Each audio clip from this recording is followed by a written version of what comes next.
નમસ્કાર મિત્રો, આપણે લાસ્ટ લેક્ચરની અંદરમાં સોફ્ટવેર પાયરેસી રિલેટેડ ડિસ્કશન કર્યું હતું.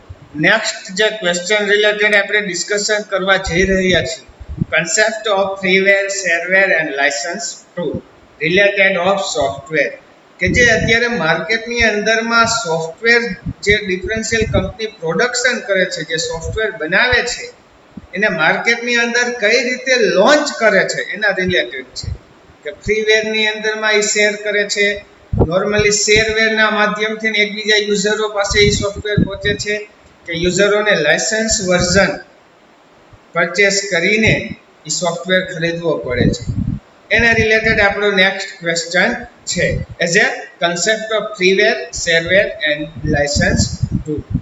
A person get purchase of software product is not totally ownership rights as compared to other product. કે એની પર્સન કે જ્યારે એની સોફ્ટવેર પરચેસ કરે છે તો એ software related all over product not totally ownership, કે જે related product related totally ownership provided કરતા નથી, એટલે કે ટોટલી માલિકી પ્રોવાઇડેડ કરતા નથી another second comparison of another product. કે બીજી કોઈ પણ પ્રોડક્ટની જેમ આની અંદરમાં ફૂલ્લી ઓનરશિપ એની કંપની પ્રોવાઇડેડ યુઝરને કરતી નથી. પણ લાયસન્સ વર્ઝન લ્યો એટલે મોસ્ટ ઓફ તમને રિલેટેડ ઓફ યોર રિક્વાયરમેન્ટ, કે તમારી રિક્વાયરમેન્ટ બેઝ ઉપર તમારી જરૂરિયાત મુજબ એની અંદરમાં તમે વર્ક ઇઝીલી કરી શકો એ બેઝ તમને એની અંદર વર્ક્સનો ક્રાઇટેરિયો પ્રોવાઇડેડ કરવામાં આવે છે. But customer get right to use by fulfilling certain condition. Fulfilling certain condition, first of all જ્યારે ડેવલપમેન્ટ કરવા આપણે કંપનીને એની પ્રોજેક્ટ આપ્યો હોય એ દરમિયાન આપણી અમુક જે કન્ડિશનો હોય, જે ફર્સ્ટ ઓફ ઓલ આપણે એમની સામે પ્રેઝન્ટ કરી હોય, એ મુજબ એ કમ્પલસરી ક્રાઇટેરિયા બેઝ તમને ફૂલ્લી કન્ડિશન પ્રોવાઇડેડ કરે છે. જે રિલેટેડ તમારી રિક્વાયરમેન્ટ છે એ બેઝ એને all over system related, project related data provided કરવો પડે છે. તો અહીંયા જે કોઈ પણ પ્રોજેક્ટ છે એ પ્રોજેક્ટ 3 બેઝ માર્કેટની અંદરમાં લોન્ચ કરવામાં આવે છે, ફ્રીવેર, શેરવેર એન્ડ લાયસન્સ બેઝ. તો એની અંદર વન બાય વન ત્રણેય કન્સેપ્ટ આપણે જોઈએ, ડિસ્કશન કરીએ. ફર્સ્ટ છે શેરવેર. Shareware is a software that may or may not be copyright, but is specifically offered by the author for nearly unrestricted use. કે shareware software છે may or may not be copyright, copyright હોઈ પણ શકે અને copyright ના પણ હોઈ શકે, કે સ્પેસિફિકલી ઓથરના માધ્યમથી જે ટેમ્પરરી માટે કે પરમિનન્ટ માટે જે આખી સિસ્ટમનો જે સેટઅપ હોય છે એ સેટઅપ એ તમને પ્રોવાઇડેડ કરી શકે છે. કે જેને ડેવલપ કર્યો છે એ ડેવલપરના નજીકના વ્યક્તિને એ સોફ્ટવેર મળ્યો હોય, એ વ્યક્તિ અનધર કોઈ પણ પર્સનને શેર કરે એટલે એને તમે કોપીરાઇટ્સ પણ કહો છો અને કોપીરાઇટ્સ ના પણ કહી શકાય. જે શેરવેર સિસ્ટમની અંદર કોઈ પણ પ્રકારનું તમારે એની અંદર પેમેન્ટ કે અનધર કોઈ પણ વર્કિંગ કરવાનું થતું નથી. ઓલ ઓવર શેરવેર સોફ્ટવેર છે એ ફ્રી બેઝ કામ કરવામાં આવે છે. ત્યાર પછી નેક્સ્ટ છે ફ્રીવેર. Freeware is software that is not copyright and offered by the author for completely unrestricted use, include copy and sharing with other. Freeware software છે એને તમે ચોક્કસપણે કોપીરાઇટ્સ કહી શકતા છીએ નહીં, કે જે ઓથરના માધ્યમથી ઓથરના ક્રાઇટેરિયા બેઝ ઉપર કે એ તમને એની કોપી જે છે એ તમને સિસ્ટમ રિલેટેડ ડુપ્લિકેટ કોપી હોય છે એ પ્રોવાઇડેડ કરે છે, અને એ પણ તમને ગ્રાન્ટેડ કરે છે કે કોપી તમે અનધર કોઈ પણ પર્સનને પણ આપી શકો છો ફ્રીમાં. આની અંદર રિલેટેડ કોઈ પણ પ્રકારનું પેમેન્ટ રિલેટેડ વર્કિંગ છે એ કરવામાં આવતું છે નહીં, એટલા માટે આને ફૂલી ફ્રીવેર સોફ્ટવેર કહેવામાં આવે છે. પણ જે ફ્રીવેર સોફ્ટવેર હોય છે એ સોફ્ટવેરને આપણે કોપીરાઇટ્સ એટલે કે જે સોફ્ટવેર પાયરેસીથી જોડાયેલો ડેટા તરીકે એક સોફ્ટવેર તરીકે આપણે એને કહી શકતા નથી. જે કમ્પ્લીટેડ ઓથરના ક્રાઇટેરિયા બેઝ એ આપણે પ્રોવાઇડેડ કરે છે, અમુક એ રૂલ્સ રેગ્યુલેશન બેઝ ઉપર, કે જે એક સોફ્ટવેરની કોપી આપણે આપે છે, એ કોપી આપણે અનધર પર્સનને પણ આપી શકીએ છીએ. પછી તમારા માઇન્ડની અંદર એ એક ક્વેશ્ચન થશે કે જે કોપી આપે છે એ સેમ ઓરિજિનલ સિસ્ટમ જેવી જ હશે નો, સમથિંગ રોંગ, એની અંદર કાંઈ જે મેન સોફ્ટવેર છે જે અત્યારે માર્કેટની અંદરમાં જેઓએ લોન્ચ કર્યો છે એની એક ડુપ્લિકેટ કોપી હોય છે અને એની અંદરમાંથી જે ક્રાઇટેરિયા બેઝ ઉપરથી કે જે અમુક ફંક્શનાલિટી છે એનું વર્કિંગ છે જે 100% 100% તમે સોફ્ટવેરની અંદર કરી શકતા છો નહીં, એની અંદરમાં કંઈક ડેટા હાઇડિંગ હોય ત્યાં ક્લિયરલી એટલું જેડ વર્કિંગ ઈ સોફ્ટવેરનું તમે ન કરી શકો, એને જ કોપીરાઇટ સોફ્ટવેર તરીકે ઓળખવામાં આવે છે.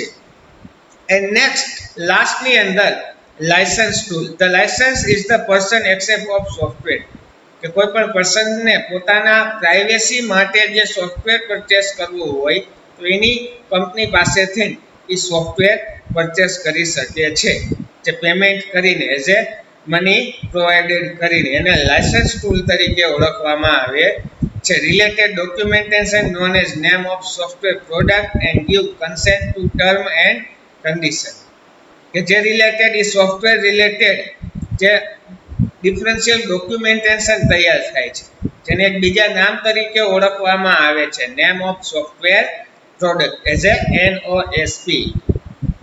એક્ઝામની અંદર ઘણી વખત મિત્રો આ ક્વેશ્ચન પૂછવામાં આવે છે. NOSP stand four name of software product, કે જે તમને કંપની પ્રોવાઇડેડ કરે છે એનું ડોક્યુમેન્ટેશન તૈયાર થાય છે એને નેમ ઓફ સોફ્ટવેર પ્રોડક્ટ તરીકે ઓળખવામાં આવે છે. And give consent to term and condition, related of differential term, related of differential condition.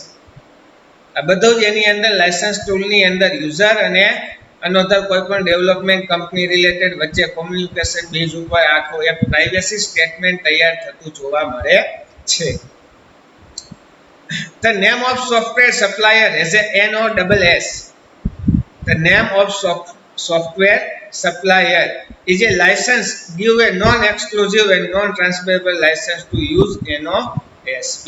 કે નંબર ઓફ સોફ્ટવેર પ્રોડક્ટ છે એ related name of software supplier જે તમને સપ્લાય કરે છે, જે કંપની સપ્લાય કરે છે એના વચ્ચેનું રિલેશન કસ્ટમર અને એની company related differential communication is license give non-exclusive and non-transferable license, કે જે રિલેટેડ એનો કંઈક ક્રાઇટેરિયા કન્ડિશન સેટ થતી હોય છે, જે રિલેટેડ યોર રિક્વાયરમેન્ટ તમે જે સોફ્ટવેર પરચેસ કરેલો છે એ software related non exclusive working, કે એ સોફ્ટવેર તમને આપી દીધો છે તમને વેચ્યા બાદ અનધર કોઈ પણ પર્સનને ન વેચી શકે એવું નહીં, અનધર કોઈ પણ પર્સનને સેકન્ડ પર્સનને વેચી શકે, અનધર કોઈ થર્ડ પર્સનને વેચી શકે.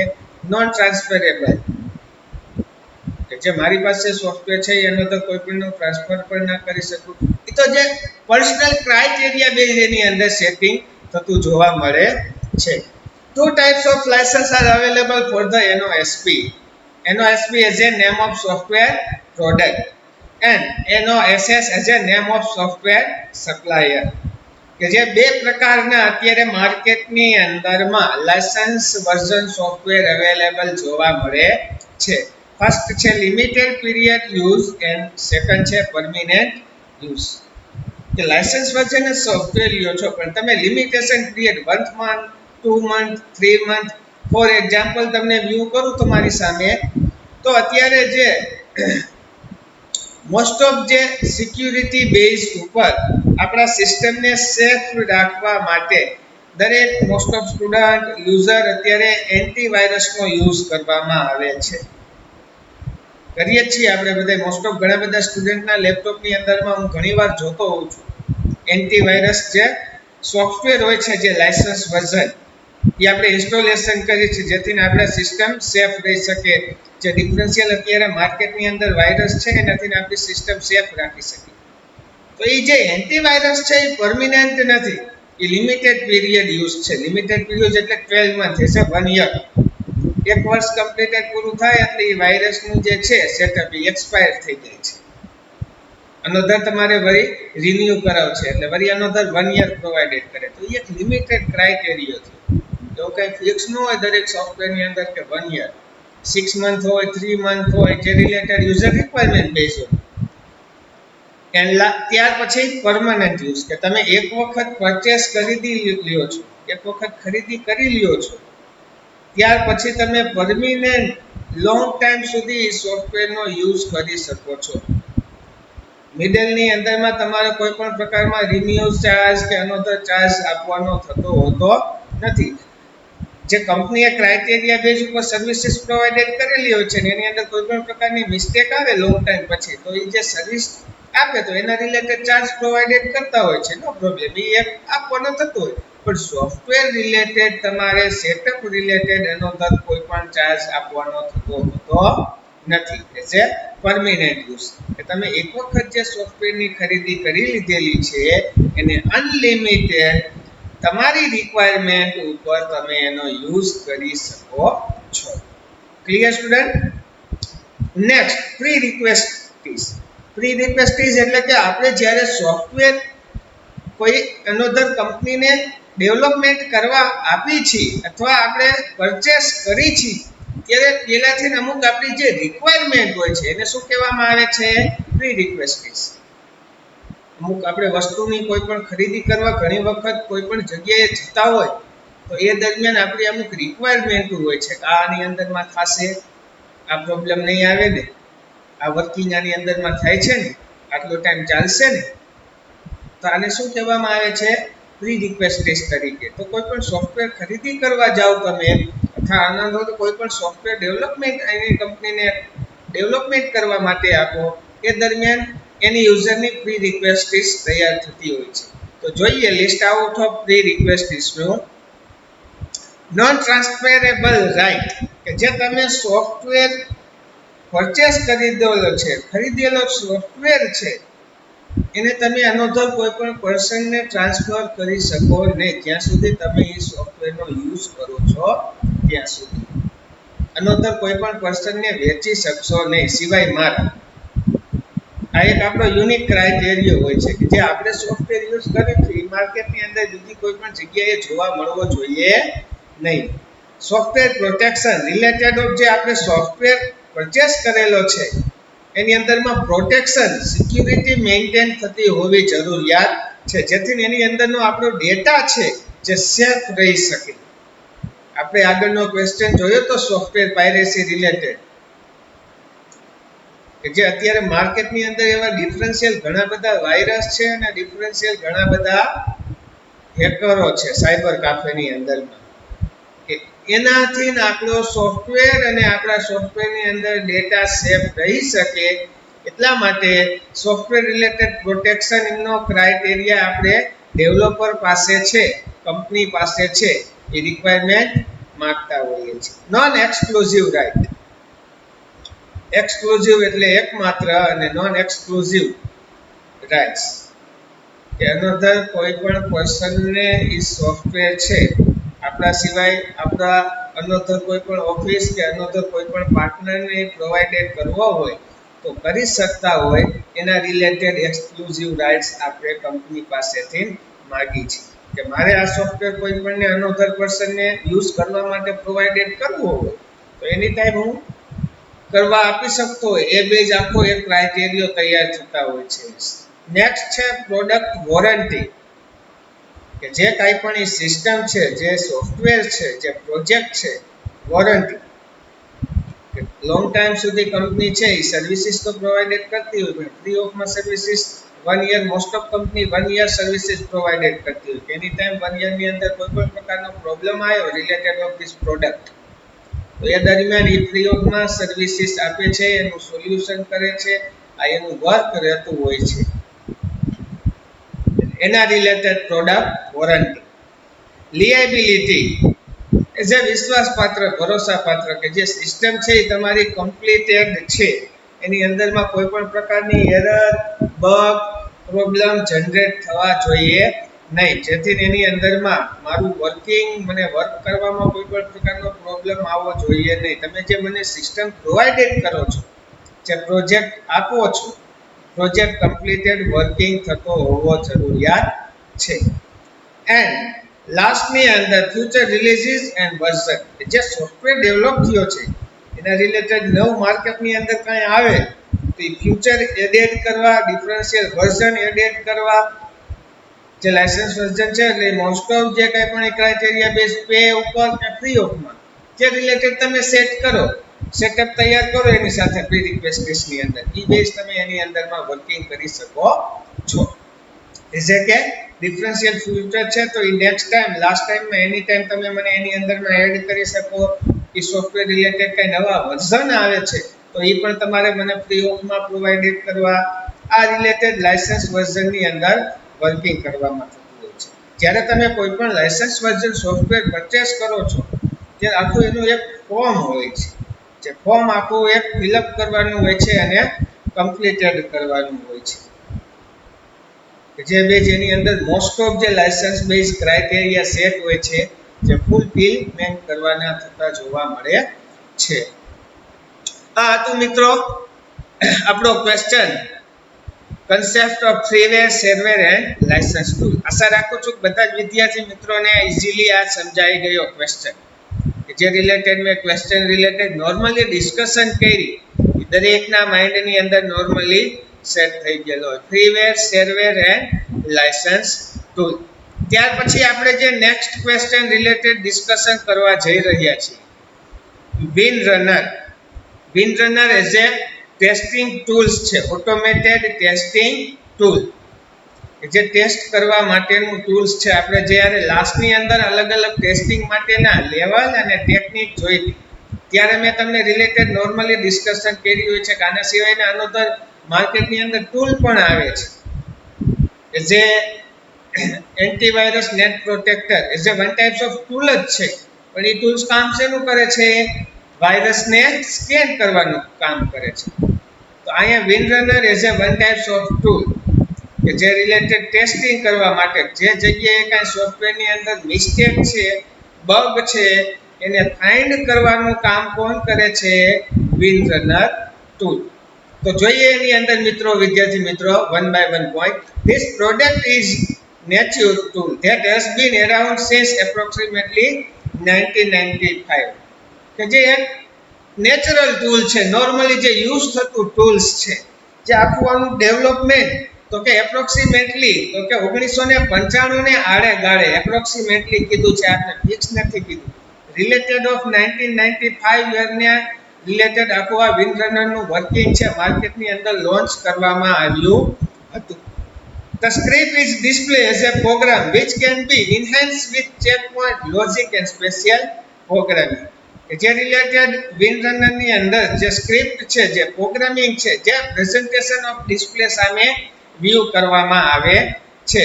જે રિલેટેડ એની અંદર ઇન્હાન્સ એટલે વધારો, વિથ ચેકપોઇન્ટ રિલેટેડ ચેકપોઇન્ટનું કામ હોય છે. જે પ્રોગ્રામિંગની અંદર અલગ અલગ જગ્યાએ ચેકપોઇન્ટ સેટ થયેલા હોય છે, જે ચેકિંગ કરવાનું કામ કરે છે અલગ અલગ ચેકપોઇન્ટ. તો એની અંદરમાં જે છે એ વર્કિંગની અંદર ઇન્હાન્સ કરે છે, લોજિકની અંદર એન્ડ સ્પેશિયલ પ્રોગ્રામિંગની અંદરમાં.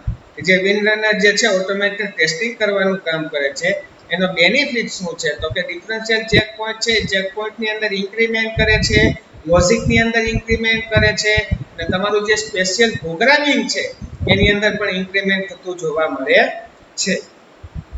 Win runner also has a integration with Excel spreadsheet for data driven testing. કે જે દરમિયાન તમારું વિન રનરની અંદરમાં ડેટા ટેસ્ટિંગ થતું હશે એ દરમિયાન તમારા પ્રોગ્રામિંગનું તમારે ઇન્ટિગ્રેશન કરવું હોય, ડિફરન્શિયલ પ્રોગ્રામિંગ છે એને કમ્બાઈન કરવા હોય તો તમે એક્સેલ શીટના માધ્યમથી એની અંદર કોમ્બિનેશન કરી શકો છો.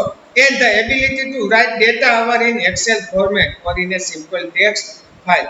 કે વિન રનરની અંદર ટેસ્ટિંગ થઈ ગયા બાદ કે win runner automated testing tools છે, એ ટૂલ્સની અંદર ડિફરન્શિયલ પ્રોગ્રામ લેવલે વર્કિંગ થતું જોવા મળે છે. જે અલગ અલગ પ્રોગ્રામ ફાઇલ છે એને કમ્બાઈન કરવું હોય તો સિમ્પલ એક એક્સેલ શીટના માધ્યમથી તમે કમ્બાઈન કરી શકો છો. તો કે કમ્બાઈન કર્યા બાદ વિન રનરનું એની અંદર જ્યારે વર્કિંગ થશે, વર્કિંગ થઈને જે આઉટપુટ પ્રેઝન્ટ કરશે, ડેટા રાઇટ કરશે, એ કયા ફોર્મેટમાં કરશે વિદ્યાર્થી મિત્રો? એક્સેલ ફોર્મેટમાં. જે સિમ્પલ ટેક્સ્ટ ફાઇલ વ્યૂ કરવામાં આવશે. આપણે બધા જ એક્સેલને જાણીએ છીએ, માઇક્રોસોફ્ટ ઓફિસ છે એક ટૂલ્સ છે જેની અંદર ઘણા બધા નાના નાના program, excel, power point, as a word તમારી સામે ઓપન છે, માઇક્રોસોફ્ટ વર્ડ. તો આ બધા એક સિમ્પલ પ્રોગ્રામ છે જે ટૂલ્સ છે, જે નાના નાના વર્ક કરવા માટેના. તો વિનરનર પણ એક ટૂલ્સ છે જે ટેસ્ટિંગ કરવા માટેનું ટૂલ્સ છે પ્રોગ્રામિંગ બેઝ ઉપર. તો એની અંદર ડિફરન્શિયલ પ્રોગ્રામિંગ બેઝ ઉપર ટેસ્ટિંગ થાય છે, જેનું પ્રેઝન્ટેશન જ્યારે લાસ્ટમાં આઉટપુટ આપવાનું હોય છે તો કે સિમ્પલ ટેક્સ્ટ ફાઇલ એક્સેલની અંદર પ્રેઝન્ટેશન કરવામાં આવે છે. જે રિલેટેડ વિનરનરની અંદર ડિફરન્શિયલ વર્કિંગ વ્યૂ કરવામાં આવે છે એઝ એ સ્ક્રિપ્ટ જનરેશન. તો કે જે તમારું પ્રોગ્રામિંગ છે એને પ્રેઝન્ટેશન કરે છે વિનરનર, તમારી સામે પ્રેઝન્ટ કરે છે. એની અંદર મિસ્ટેક હશે તો પણ પ્રેઝન્ટેશન કરશે, કમ્પ્લીટેડ વર્કિંગ હશે તો પણ પ્રેઝન્ટેશન કરવામાં આવશે. Customisation of script. કસ્ટમાઇઝેશન એટલે કોઈ પણ યુઝર પોતાની સ્ક્રિપ્ટ એની ટાઈમ કોઈ પણ પ્રકારનું એડિટ અપડેટ કરી શકે. અને કેવી સ્ક્રિપ્ટ કહેવામાં આવે છે વિદ્યાર્થી મિત્ર? કસ્ટમાઇઝેશન સ્ક્રિપ્ટ કહેવામાં આવે છે. યુઝરની વાત કરું છું કે કોઈ પણ યુઝર છે, ડિફરન્ટ ટાઈપ્સનો યુઝર છે, યુઝર જ્યારે વિનરનર ટેસ્ટિંગ ટૂલનો યુઝ કરશે ત્યારે જે કાંઈ પણ એનું પ્રોગ્રામિંગ છે, પ્રોગ્રામિંગની જે સ્ક્રિપ્ટ છે, જે તૈયાર કરેલી સ્ક્રિપ્ટની અંદર એની ટાઈમ કોઈ પણ પ્રકારનો ફેરફાર કરી શકશે. જે customization script. Parameterization of data. Parameterization of data, જે ક્રાઇટેરિયા બેઝ ઉપર એની અંદર parameterization of data, differential functionality parameterization base ઉપર તૈયાર થયેલી જોવા મળશે. જે એનો ક્રાઇટેરિયા કંઈક ફિક્સ થયેલો એની અંદરમાં જોવા મળશે. ત્યાર પછી તો કે મેન્ટેનન્સ ઓફ ટેસ્ટ સ્ક્રિપ્ટ. વિનરનરની અંદરમાં જે તમારી સ્ક્રિપ્ટ તૈયાર કરેલી છે, સ્ક્રિપ્ટ એઝ એ પ્રોગ્રામિંગ તમારું, એની અંદરમાં મેન્ટેનન્સ પણ વર્કિંગ છે ઇઝીલી તમે વિનરનરની અંદર કરી શકશો. સેવ ટેસ્ટ રિઝલ્ટ. કે અત્યારે મેં વિનરનનો યુઝ કર્યો છે અને જે કાંઈ પણ ટેસ્ટિંગ કરવામાં આવ્યું છે એનું જે રિઝલ્ટ મળ્યું છે એ લોંગ ટાઈમ સુધી હું સેવ કરી શકીશ.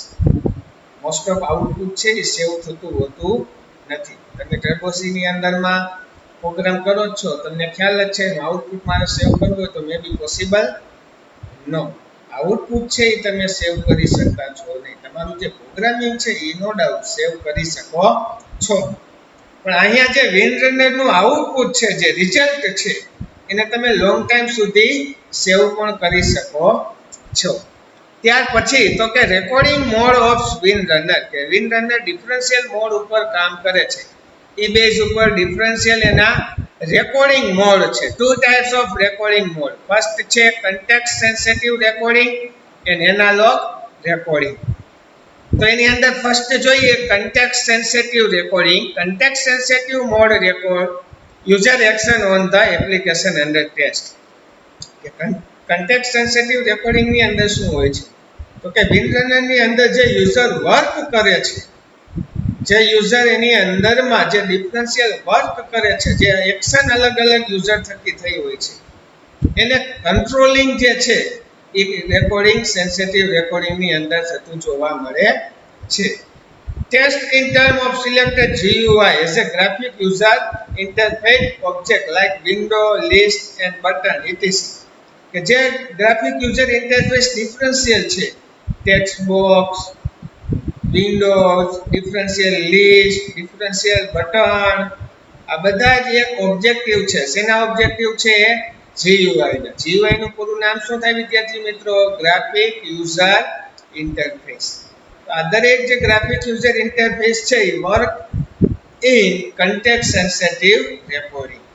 કન્ટેક્સ્ટ સેન્સિટિવ રેકોર્ડિંગ તો કે જે યુઝર ડિફરન્શિયલ ઓપરેશન કરે છે વિનરનરની અંદરમાં, તો યુઝરને કંટ્રોલ કરવાનું, યુઝરને અંડર ટેસ્ટની અંદર પ્રોપરલી વર્કિંગ કરી શકે એના રિલેટેડ જે રેકોર્ડ જે સ્ટોર કરે છે એ કન્ટેક્સ્ટિવ સેન્સિટિવ રેકોર્ડની અંદર થાય છે. જે related of graphic user interface related differential object are use in context sensitive recording.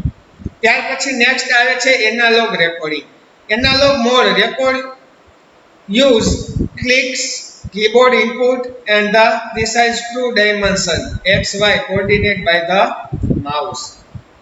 તો એનાલોગ રેકોર્ડિંગ ની અંદરમાં તો કે જે વિનરનર નું પ્રોગ્રેસ વર્કિંગ ચાલુ છે એ દરમિયાન તમે સિસ્ટમ બેઝ ઉપર ક્લિકિંગ કેટલી વાર ક્લિકિંગ ક્રાઇટેરિયા છે એ ક્લિકિંગ થયું એ સેટ કરશે કીબોર્ડના માધ્યમથી કેટલી વખત ડેટા ઇનપુટ વેલ્યુ ન્યૂ થઈ મીડિયેટરની અંદરમાં થઈ સ્ટાર્ટિંગમાં થઈ આ રિલેટેડ રિપોર્ટિંગ કરશે ત્યાર પછી પ્રીસાઇઝ ઓફ 2 ડાયમેન્શન તમને ખ્યાલ હોય અમુક એનાલોગ હોસ્પિટલની અંદર પ્રેઝન્ટ થતો હોય કે જે નોર્મલી જે છે હાઈ લો મીડિયમ એ રીતે આખો પ્રોગ્રેસ રિપોર્ટ વ્યૂ કરવામાં આવે છે તમે ઘણી વખત એનાલોગ રિલેટેડ વર્કિંગ જોયું હોય છે જે ડાયમેન્શન એના ઉપર વ્યૂ થાય છે એક્સ અને વાય ઉપર એક્સ વાય બેઝ ઉપર આખું એનું વર્કિંગ થતું હોય છે એક કોલમ હોય છે અને એક રો હોય છે એ બેઝ ઉપર જે ફિક્સ ક્રાઇટેરિયા ઉપર એનાલોગ પ્રેઝન્ટેશન કરવામાં આવતું હોય છે તો એ રિલેટેડ એની અંદરમાં તો કે dimension of X Y coordinates ની અંદરમાં જે ક્લિકિંગ કીબોર્ડ જે પ્રોગ્રેસ આ બધા જ નું પ્રેઝન્ટેશન છે એનાલોગ રેકોર્ડિંગ ની અંદર વ્યૂ કરવામાં આવે છે એટલે કે two types of recording mode first છે કોન્ટેક્ટ સેન્સિટિવ રેકોર્ડિંગ અને સેકન્ડ છે એનાલોગ રેકોર્ડિંગ ત્યાર પછી વિન્ડ રનર ની અંદર differential check point are use check point નું કામ હોય છે ઘણીવાર આપણે અહીંયા એક સ્ટેટમાંથી અનધર સ્ટેટની અંદરમાં ટ્રાવેલિંગ કરતા હોય છે તો વચ્ચે ઘણી લોંગ ટાઈમની અંદરમાં ઘણી વખત ચેક પોઈન્ટ ડિફરન્શિયલ હોય છે જે ચેકિંગ કરવાનું કામ કરતા હોય છે તો અહીંયા પણ જે વિન્ડ રનરની અંદર ચેક પોઈન્ટ સેટ થયેલા છે જે અલગ અલગ પોઈન્ટ બેઝ ઉપર દરેક ચેક પોઈન્ટનું કંઈક અલગ અલગ કામ જોવા મળે છે તો ફર્સ્ટ ચેક પોઈન્ટ જોઈએ GUI checkpoint are meant for checking the information related to the data. GUI checkpoint છે GUI stand for graphic user interface. A checkpoint નું કામ શું છે તો કે GUI checkpoint are meant for checking the information related to the data. તો કે data related જે ડિફરન્શિયલ ઇન્ફોર્મેશન છે એ ચેક કરવાનું કામ કોણ કરે છે GUI ચેક ફોર એક્ઝામ્પલ હું તમને એક એક્ઝામ્પલ વ્યૂ કરું મોબાઈલ નંબરનું ટેક્સ્ટ બોક્સ છે તો એના રિલેટેડ ડેટા છે એ નંબરમાં જ હોવો જોઈએ not allowed character yes no તો કેરેક્ટર તમે જે ઇનપુટ કરો તો એ એલાઉડ કરશે નહીં આ કામ કરવાનું કામ GUI ચેક કરે છે જે રિલેટેડ ડિફરન્શિયલ વેલિડેશનના માધ્યમથી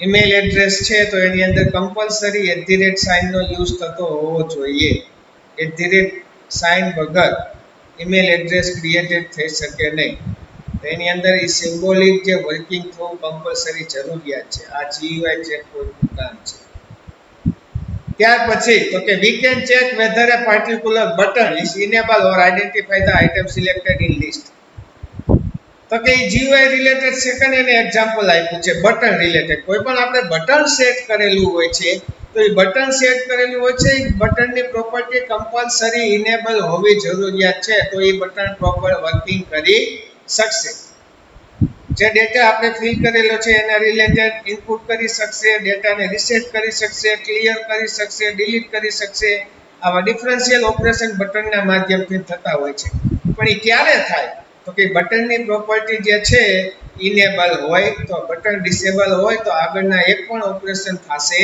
નહીં આ પણ એક ચેક પોઈન્ટનું કામ છે ચેકિંગ કરવાનું ત્યાર પછી તો કે database check point are meant for checking the database content in database another એક ડેટાબેઝ ચેક પોઈન્ટ છે ડેટાબેઝ ચેક પોઈન્ટનું કામ છે કે જે ડેટાબેઝની અંદર જે ડિફરન્શિયલ ડેટા સ્ટોર થાય છે એ ડેટા સ્ટોર ઉપર ચેક પોઈન્ટનું વર્કિંગ કરાવે પ્રોપર ડેટા અનપ્રોપર ડેટા આ રિલેટેડ ડેટાબેઝ ચેક પોઈન્ટ એની અંદરમાં વર્કિંગ કરતો હોય છે ડેટા ચેકિંગ ઉપર ત્યાર પછી છે next text check point are meant for reading the text in GUI object જે ટેક્સ્ટ પોઈન્ટનું કામ છે એ ડેટા રીડ કરવાનું કામ છે GUI ઓબ્જેક્ટની અંદર જે ડિફરન્શિયલ ટેક્સ્ટ ફિલ્ડ યુઝ કરવામાં આવશે દરેક ટેક્સ્ટની અંદર પ્રોપર ડેટા ઇનપુટ કરે છે ને આ ચેકિંગ કરવાનું કામ કોણ કરશે ટેક્સ્ટ ચેક પોઈન્ટ આવા તો ડિફરન્શિયલ ચેક પોઈન્ટ હોય છે વિદ્યાર્થી મિત્રો જે આપણે ખ્યાલ હોતો નથી